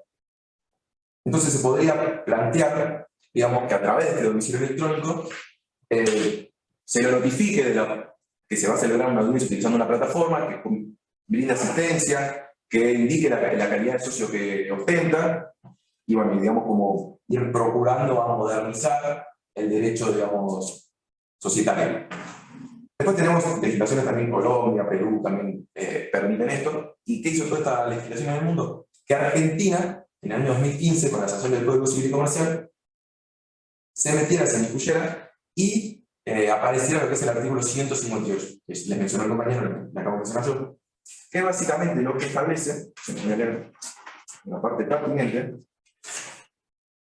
es que en ausencia de previsiones especiales rigen las siguientes reglas. A. Si todos los que deben participar del acto lo consienten, pueden participar en una asamblea o reunión del órgano de gobierno utilizando medios que les permitan a los participantes comunicarse simultáneamente entre ellos. Acá lo importante es la simultaneidad, o sea, uno puede interactuar como estamos con el Zoom, como estamos acá en persona. Esto lo toma el EGJ y con la pandemia dicta la resolución 11 del 2020, que básicamente lo que hace es modificar el artículo 84 de la 7 del 2015 y, digamos, instrumentar lo que establece el 158, permitiendo a las sociedades, que así lo incluyen en su estatuto, celebren estas audiencias mediante medios telemáticos tecnológicos. Acá, digamos, uno puede decir que la resolución de IGJ lo que hace es plantear una solución incógnita, porque uno dice, soluciona el tema de las votaciones utilizando en las reuniones, utilizando estos medios telemáticos, para las sociedades que así lo constituyan en su estatuto, pero algo que había hecho muy bien y después desconozco por qué lo dejó sin efecto es permitirle a aquellas sociedades que no lo tienen establecido que también lo hagan. Entonces, esto, bueno, como dije al principio de la charla, se debió a la pandemia, Y la incógnita surge por qué lo sacaron. Si era algo que funcionaba, era algo que facilitaba el giro comercial. Bueno, a día de hoy desconozco, esperemos que el día de mañana lo permitan. Un decreto de necesidad y urgencia de la IGJ. Sí. Pero bueno. Dijimos que no lo permite, digamos, la Ley General de Sociedades no lo regula, pero está lo que es el artículo 2 del Código Civil y Comercial, que habla de la forma en la que tienen que ser interpretadas las leyes. Dice que no tienen que tenerse en cuenta, o sea, que tienen que tenerse en cuenta las palabras y la finalidad de la ley. Y si uno se pone a analizar el 233, el 238, el artículo 100, se busca a dos cosas: a la participación activa de los socios y a la vida de la sociedad. Entonces, analizando esto y haciendo un correcto diálogo de fuentes entre el Código Civil y la Ley General de Sociedades, podemos entender que, como la Ley de Sociedades no lo prevé el uso de estas tecnologías, es de competencia lo que establece el artículo 158 del Código Civil, y por ende se tendría que permitir la utilización de estas tecnologías. Así, bueno, a modo de mención podemos decir que el 233 dice que los accionistas deben reunirse en la sede o en el lugar que corresponda a la jurisdicción del domicilio social. Acá, si uno analiza la jurisdicción del domicilio social, es en el sentido que facilita la asistencia de los socios. Si uno se reúne en una jurisdicción totalmente ajena, tenemos sociedad con sede acá en la ciudad de Buenos Aires, y planteamos que la reunión se ensalta y los socios están todos por acá, no se va a poder celebrar la reunión, es medio complicado. Este artículo también toma importancia el hecho de la utilización de estos medios telemáticos, en el sentido que la ley también faculta a que los socios se presenten en estas reuniones asamblearias con mandatarios. Entonces, si estamos permitiendo que una persona que es totalmente ajena a la sociedad participe en representación del socio y no puede asistir por un impedimento físico o de distancia o de lo que sea, ¿por qué no le permitimos que se conecte a través de plataformas como Zoom, como Meet, como Teams, que hacen que directamente esté participando quien tiene un interés real en la sociedad? Entonces, bueno, tenemos que, a modo de conclusión, podemos decir, digamos, dos cuestiones: que la pandemia vino a traer, digamos, una suerte de, no solución, sino agilizar algo que venía oponiéndose, que es la aplicación de estos medios tecnológicos. Entonces, ¿qué es lo que nos está pidiendo ARTE? Manteniendo la seguridad informática. Ya tenemos, por ejemplo, a día de hoy la Convención de Budapest, que establece lo que es el delito informático. ¿En qué sentido? En que si establecemos que las reuniones quedan grabadas y alguien altera eso, hoy en día es un delito. Entonces, ¿qué nos permite? Nos impide, teniendo esta Convención de Budapest, establecer un programa, un software propio para votaciones, donde quede, digamos, garantizada la opinión, digamos, de quien vota, de quien emite su voto, que sabemos que va a ser inalterable. ¿Qué es lo que nos están pidiendo? Avanzar, que el derecho avance y que se ayorne a todas estas nuevas tecnologías y este avance tecnológico. Bueno, esa es básicamente la idea. Muchísimas gracias. Bueno, nos faltó un asiento, pero invito a los expositores a venir y sentarse. Yo me quedo parado. Por favor. Y ahora, si les parece, vamos a abrir a preguntas. Por una cuestión de prioridad totalmente arbitraria de mi pasa, y la matemática, perdón, dos. Vamos a empezar con preguntas de los asistentes que están acá presentes, y después podemos ver a ver si hay preguntas a través del chat de los que nos acompañan en esta tan adecuada plataforma como la que mencionaba recién Ezequiel. Bueno. Sí. No, adelante. Yo quería, con lo que él dijo de las reuniones así por Zoom, pero te viene la inteligencia artificial y sonaste. Por eso podríamos utilizar la misma inteligencia artificial para... Ya no sirve más, por más que le quite, te viene, se acabó. Yo entiendo igual que con la utilización de la misma inteligencia artificial que podría replicar la imagen humana o las cuestiones, podríamos generar un software que detecte cuando quien no está participando no es el socio y cuando está, digamos, en el Bueno, pero la artificial. inteligencia va a aprender a hacerlo lo que ella le convenga. Hay una charla muy interesante de Harari, muy reciente, que una de las cosas que propone, que ve y lo remarca de una manera muy bueno, fuerte sobre que esto es una amenaza, es que dice que una de las reglas más básicas que debería haber en el manejo de todo lo que es tecnología es la identificación de cuando quien está interviniendo, quien habla, por ejemplo, los chatbots, ¿no? Bueno, hoy hay chatbots como los que tenemos en los teléfonos de los bancos, que realmente es fácil detectar que se trata de un elemento tecnológico y no una persona, pero con el avance de la tecnología, si charlan con el chat GPT, parece que hubiera otra persona escribiendo atrás, ¿no? Perdón, Ramiro, si me permites también para adicionar. Hablaba también de lo que es la denuncia de domicilio electrónico y de cómo, mediante este domicilio electrónico, el socio participa y puede permitirse esta votación. Acá lo vamos a asimilar también a lo que es el concepto de la firma digital, donde uno al establecer la firma digital se hace responsable de lo que está firmando, donde aparece su firma. Entonces, si la inteligencia artificial participó a través de tu domicilio, vos después tendrás que demostrar el día de mañana que esa persona no eras vos y hacer valer, digamos, Ay, Dios mío. Al ser una herramienta, tiene implicancias en todos los aspectos, tanto positivas como negativas. El tema es, bueno, cómo las controlamos nosotros o marcamos las reglas como operadores del derecho. La inteligencia artificial la han definido como la posibilidad del exterminio de la humanidad. Sin ir más lejos, Stephen Hawking lo dijo, la persona más inteligente del mundo. Entonces, puede romper todas las barreras habidas y por haber. Es por eso que hay premura en nosotros, operadores del derecho, definirla, marcarla y reglamentarla. Porque pongan un freno que no hace tanto. Como dice Harari, esa charla dice que es la primera vez en 4.000 millones de años que se crea vida inorgánica. El tema es que la inteligencia artificial se puede recrear a sí misma. Entonces, ¿cuál es el límite? Se nos escapa de las manos y ya no lo podemos agarrar. Bueno, y vos hacías referencia al tema de lo que fue la carrera armamentista nuclear, ¿no?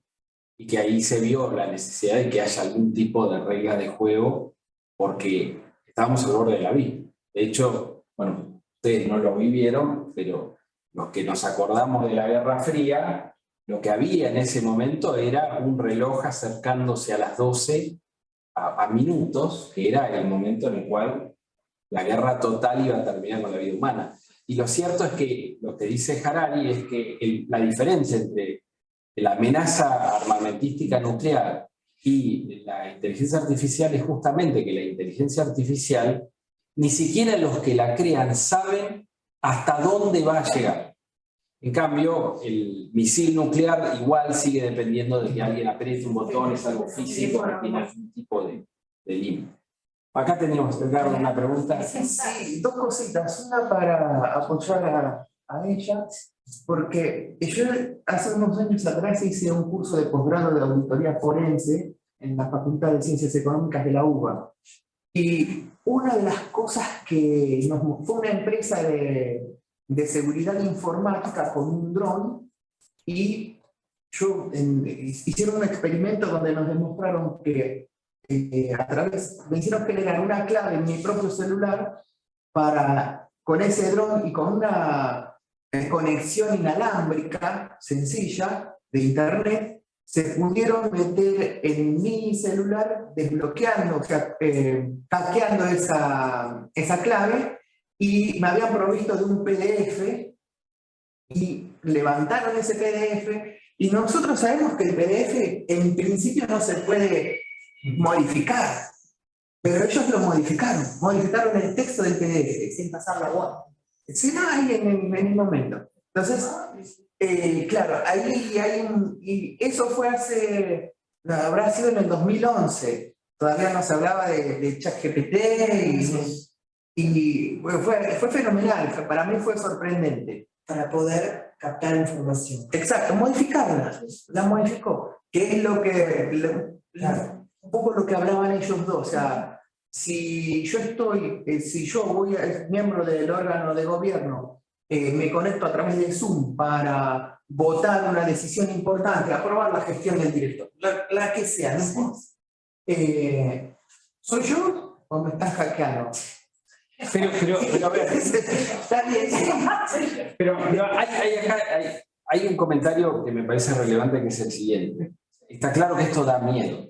Sí. Lo que pasa es que nosotros también tenemos que verlo como una herramienta. O sea, Claro. Lo cierto es que hoy el 90% de las reuniones societarias son simuladas. Sí. O sea, es un acta que se pasa a un libro y se pasa y se supone que la firma de esa persona, pero capaz el libro fue con un motoquero a un lugar donde alguien puso un gancho y nadie sabe quién es. Lo cierto es que la tecnología, hoy dotada de un sistema de encriptación que es súper seguro, lo mismo que los libros digitales, son mucho más seguros y dan mucha más seguridad a la actuación de una empresa que lo que te da un libro físico. Bueno, ya hoy, no sé si lo escucharon, pero lavar el libro, ¿no? Agarrar el libro, sumergir las hojas en una solución especial, después uno lo deja secar y el libro queda nuevo, digamos, y pasamos todas las actas de nuevo.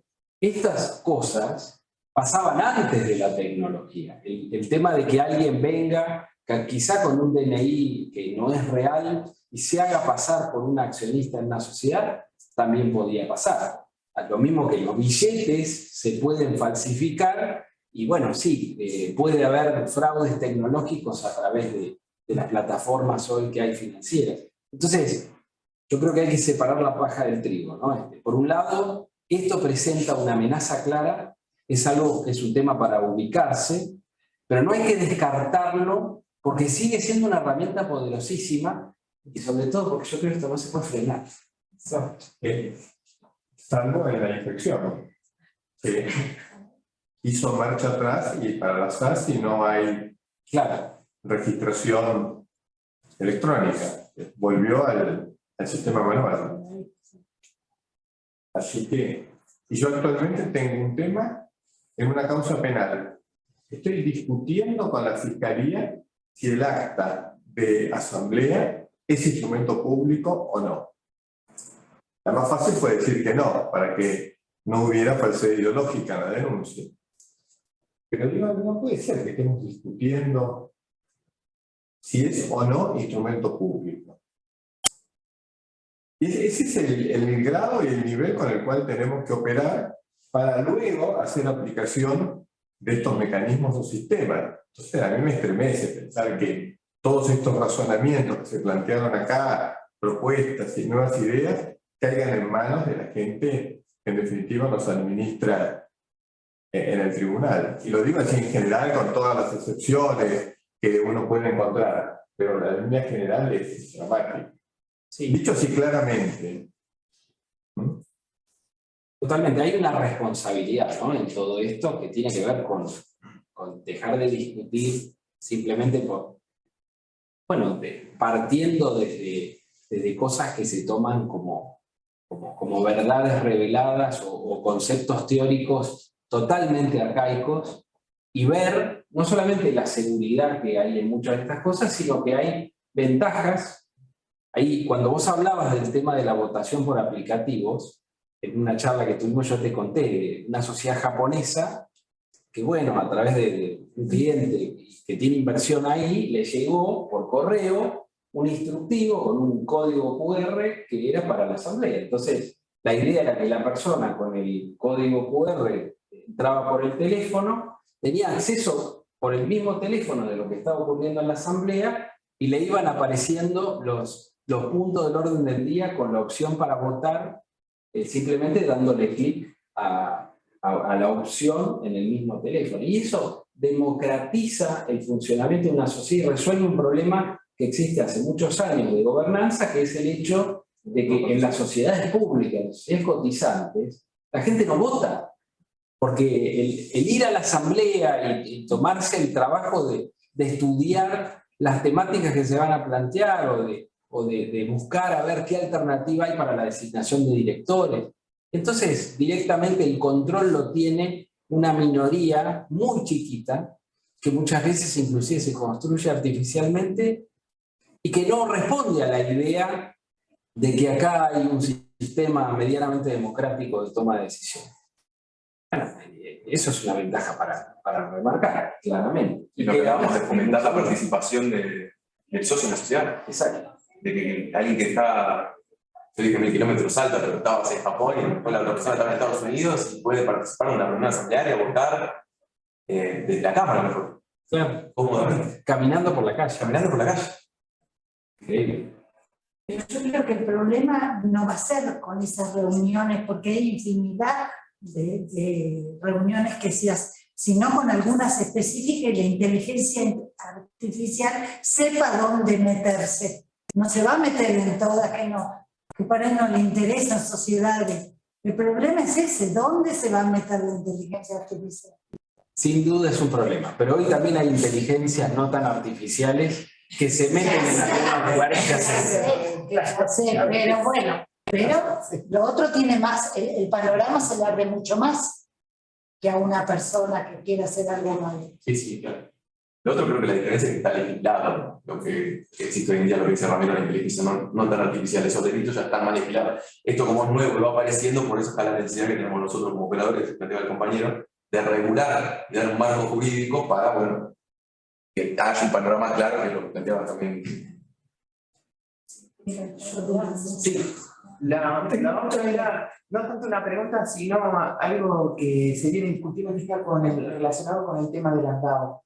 El tema de atribuirle una responsabilidad a qué jurisdicción y a quién.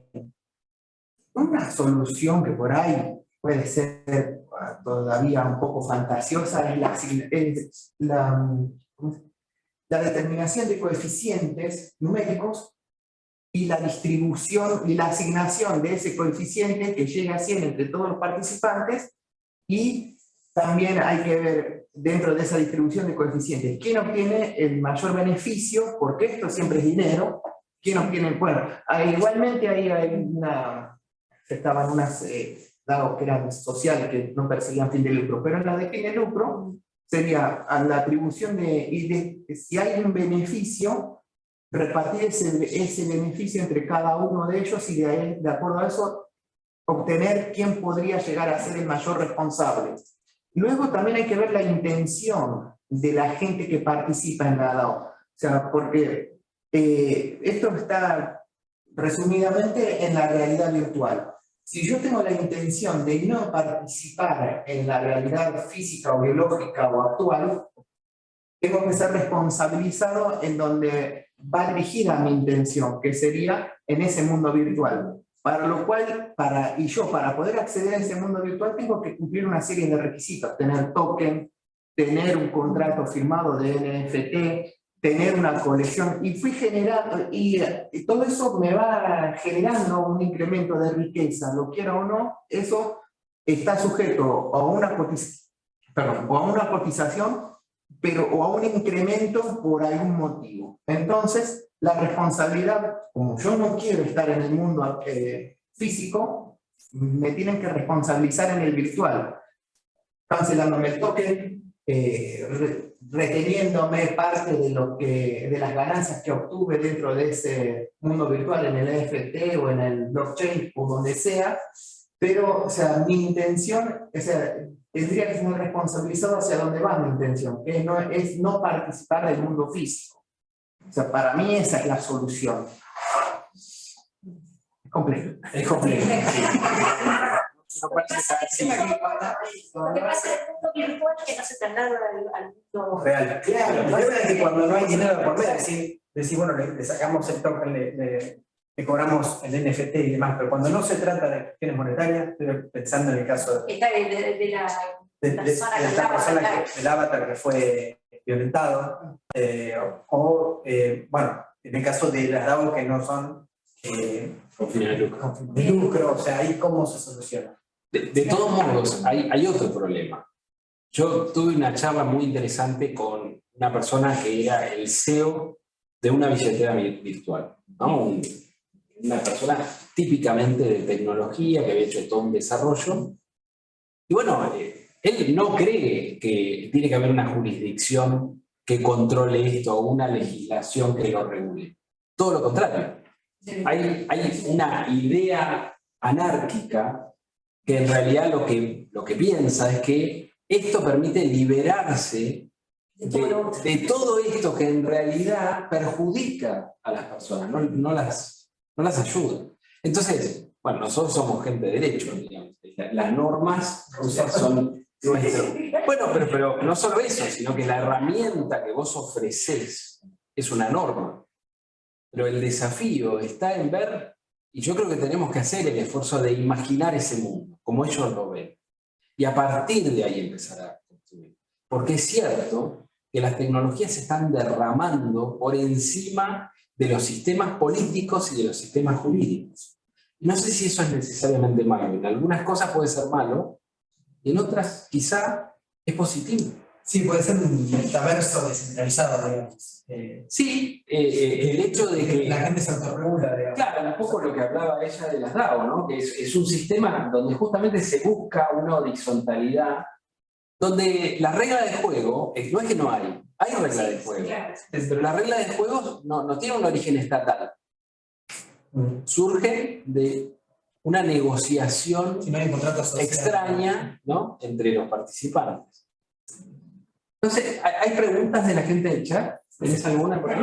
¿Tengo un comentario también? Sí, Gaby. No, simplemente es que, visto que, o sea, la celeridad que imprime toda esta herramienta, ¿no? De la inteligencia artificial y demás, bueno, hemos visto que, es más, de hecho me consta toda la preparación que ha tenido Raúl respecto a la charla y demás, vemos que hasta el día de hoy, él es como que a su charla le tengo que ir incorporando cosas del mismo día, porque Claro.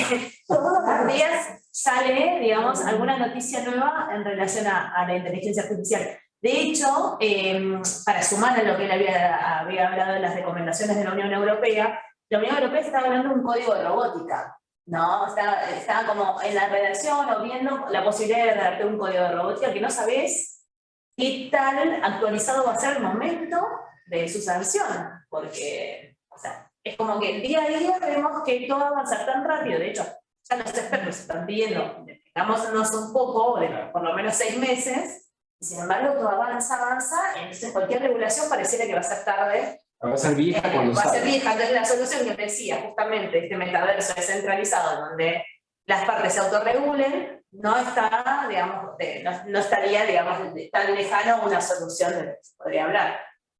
Obvio que nosotros tendemos, ¿no? Más que, sobre todo nosotros que hombres de justicia, digamos, que buscar ahí una regulación y demás, pero la verdad es que tenemos que ver cuál es el campo sobre el que hay que regular y la conveniencia o no de hacerlo, o qué es lo que sucede también, ¿no? Con esta actual situación. ¿Y alguno de los alumnos que están por ahí se anima a dar una impresión? Alfonso. No, yo lo que pensaba, por ahí lo que se me ocurría con todo esto, si realmente existe, o si realmente nos damos cuenta de estas realidades paralelas que hay, digamos, de la parte biológica y la parte virtual, y si están separadas realmente, ¿no? Porque nosotros ahora estamos hablando de la autorregularización y de por ahí que no haya tantas regulaciones en la parte virtual, pero todo lo que sea en la virtualidad va a tener implicancia en lo biológico o en la realidad. Entonces, no sé, tendemos por ahí a separarlos como dos mundos muy alejados y que van en paralelo, y sin embargo me parece que están unidos, porque ni la virtualidad es un mundo paralelo a la realidad, y lo mismo del otro lado. Entonces, yo creo que debería estar de alguna manera regulado, porque me parece que al fin y al cabo la realidad es lo que importa, no tanto la virtualidad, porque nosotros vivimos acá y somos personas, y si bien mostraron acá el ejemplo de la CEO, que era una persona no real, me parece que ahí también está un punto, ¿no? No es real. Entonces, también poner en cuestionamiento, bueno, la vida en lo virtual. No sé, Me parece que la realidad es lo Bueno, importante. Santiago también lo Pero toca ¿qué de es real? personalidad. Nosotros ¿Qué es somos real? reales. ¿Y por qué? Porque es una... Acá es una realidad. Harari cuando habla de lo que dice, hablaba de la vida, ¿no? ¿Qué es vida? Es una convención. Vos tomás una palabra y le das una definición. Entonces, ¿vos podés decir que un algoritmo que se autorreplica es vida? Claro que lo podés decir, en la medida que lo incluís en la definición. Entonces, lo mismo, ¿qué es real? Si yo te aseguro que cuando hoy, con los anteojos estos, miraba al vacío desde el piso 100, sonaba muy real, tan real que puede justificar, por ejemplo, el hablar de una violación en una meta-realidad. Entonces, no sé, tomo lo que decís porque es valioso, realmente es cierto, o sea, lo que importa es lo biológico, por lo menos hoy. Pero hay que tener en cuenta que quizá tenemos que replantearnos ese concepto de realidad para empezar a pensar soluciones que sean útiles para este gran desafío que tenemos, que nadie lo entiende del todo, ni siquiera los que lo hacen, ¿no? Interesante, gracias. Muy bueno. ¿Quién más? ¿Puedo seguir hablando? Ahí es que el tema de... ¿Te gustó el tema? Me encantó. El tema, yo sigo pensando en la intención, o sea, más allá de que sea un avatar o no, o sea, si la persona tiene la mala intención de atacar, o sea, eso tiene que ser, dentro de este campo, tiene que ser mensurable de alguna manera o se tiene que llegar a culpar. Porque si yo tengo la intención de dañar, eso ya de por sí es malo o es antiético o hasta inmoral. Después, en el campo de la ética, de la inteligencia artificial, la que está avanzando mucho en los estudios es la Iglesia Católica, que en el Vaticano tiene un instituto que se llama, pero es un instituto que estudia la ética aplicada a la inteligencia artificial. Que lo pueden googlear, sale y ¿La academia científica no? Es una academia de estudio de inteligencia artificial, pero se llama así, inteligencia artificial. Y yo he buscado información y la verdad está, la exposición que hace es muy clara, es muy buena y es muy entendible, o sea, a lo que es la complejidad de la aplicación de la IA. Entonces, yo siempre vuelvo a lo mismo, o sea, ¿qué intención tengo? ¿Tengo la intención de dañar? Entonces, lo que tiene que ser juzgado en la virtualidad es eso, o sea, la intención. O sea, porque si yo tengo intención de dañar un avatar, voy a tener la intención de hackear un token, voy a tener la intención de ir y apropiarme de un NFT, o sea, y si a mí nadie me lo prohíbe, si yo no percibo un riesgo por esas malas actuaciones, y no hay un control, voy a terminar criminalizando todo el sistema, que no es por ahí el fundamento, la intención de los creadores. Sí, bueno, unido con eso podrías, por ejemplo, establecer un régimen sancionatorio más profundo para estos supuestos, ¿no? Como ha pasado, por ejemplo, con la SAS, ¿no? La SAS ha pasado que era una buena herramienta, que obviamente hay gente que la aprovechó para otros fines, pero como herramienta era buena, es buena la SAS, ¿no? Entonces, establecer un régimen sancionatorio más profundo para esos supuestos en donde hay una violación de la ley, en donde hay un uso, digamos, desmedido o inmoral o delictivo, por ejemplo, de esa herramienta que puede ser tan beneficiosa. No sé, digo. ¿Vos decís un agravamiento de una pena? Un agravamiento Por de una ejemplo, pena en determinados supuestos. darle mayor pena a un avatar, a un titular de un avatar que viola a una persona en el metaverso a una en la vida real. No sé, pero estoy pensando como alternativas, pero podría ser, es como... Es raro. Estoy pensando Pero en ese herramientas. caso, vos tenés todavía una persona real, o sea, está utilizando una herramienta tecnológica, pero para hacer un delito que tenés inclusive tipificado en el Código Penal. Claro. Pero Raúl preguntaba algo muy interesante.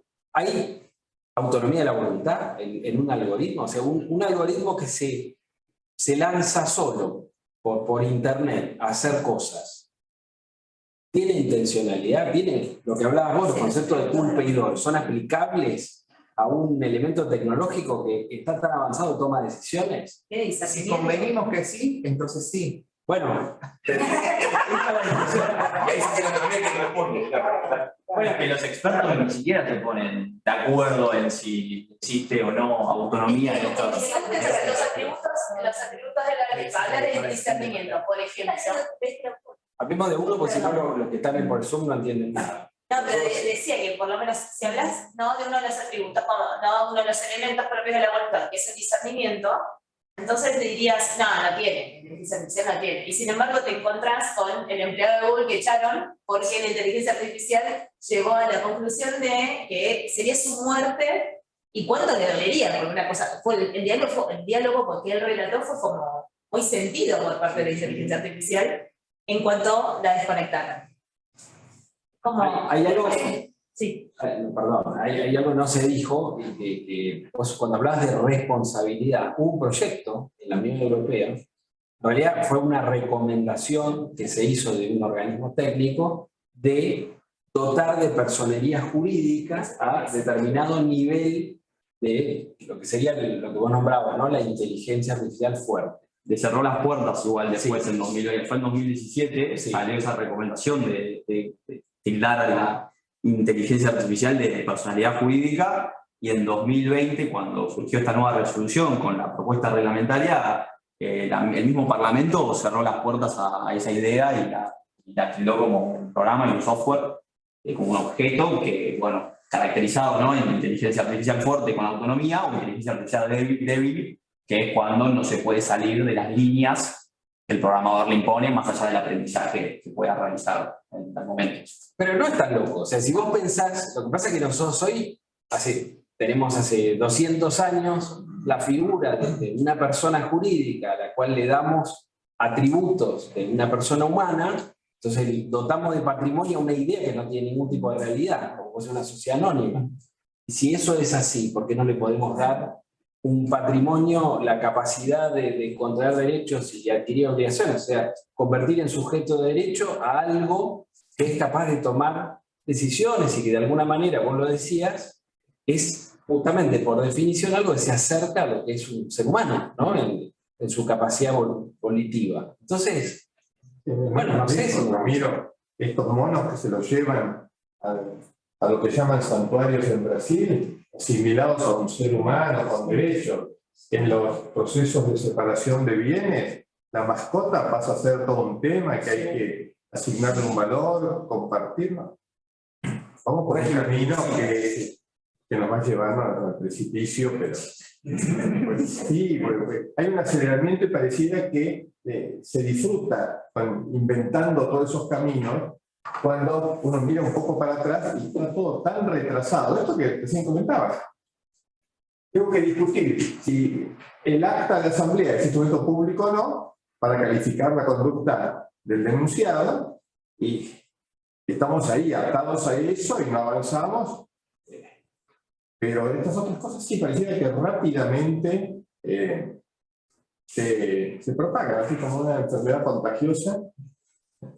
Sí, el ser humano es así, evidentemente. Sí. Esto es apasionante, te tienta. Y sí, la verdad que es tan fácil es inventar, démosle personalidad, atribución de responsabilidad, todos conceptos que eran limitados al ser humano, y ser humano con capacidad para razonar. ¿Y qué? Es como para mirarlo atentamente, sí. Bueno, no, quizá hay un minuto más para una última Pregunta. último comentario, pregunta. Me parece un Hicieron algo. Son aportes, me parece. Sí, son comentarios. Son comentarios. Son sí, comentarios. Sí, me parece que te contestaron a vos, Edgardo. Sí. Me quedo Alguien pensando optimista con... si tenemos que incluir estas formas de desarrollo Muy empresarial porque en las alternativas probar se puede. de formas asociativas para la construcción y desarrollo de la empresa. Incluir en nuestro programa las DAO. En programas, en propuestas de actividades, donde sea, cuando uno se pone a programar, bueno, a ver, vamos a incluir esto también. Van a ser clases muy divertidas, por cierto. Bueno, la otra vuelta había respecto de la utilización del ChatGPT que comentaba el compañero, creo que fue el doctor Sobrino, que en una de sus charlas, en un final que tomó, la pregunta final se le hacían al ChatGPT. El ChatGPT emitía una respuesta y el alumno tenía que decir si la respuesta quedaba la verdadera y falsa y justificarla. Y muchas veces se daba que, con esto que a lo mejor no está tan avanzada, claro, tiene errores el ChatGPT. Entonces, como que el alumno, todavía no podemos depender totalmente de estas tecnologías, pero ya se las utiliza como si fuéramos nosotros un interlocutor para... De hecho, lo traemos en una observación en el curso. Entonces, dicen, bueno, no, pero al chat GPT 4 nosotros no podemos acceder porque creo que es pago, mientras que el 3 es gratuito.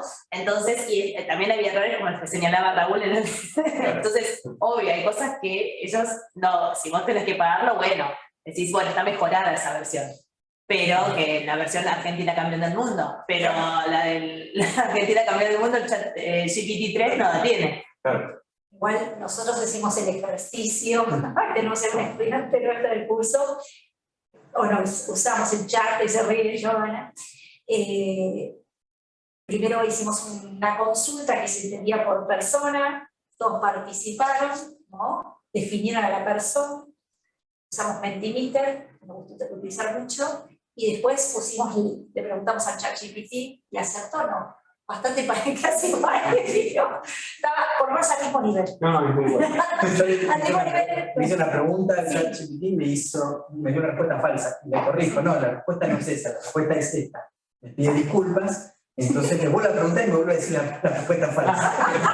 No aprendiste nada. Bueno, gente, si les parece, más por la hora que por haber abordado el tema, yo agradezco especialmente y les pido un aplauso para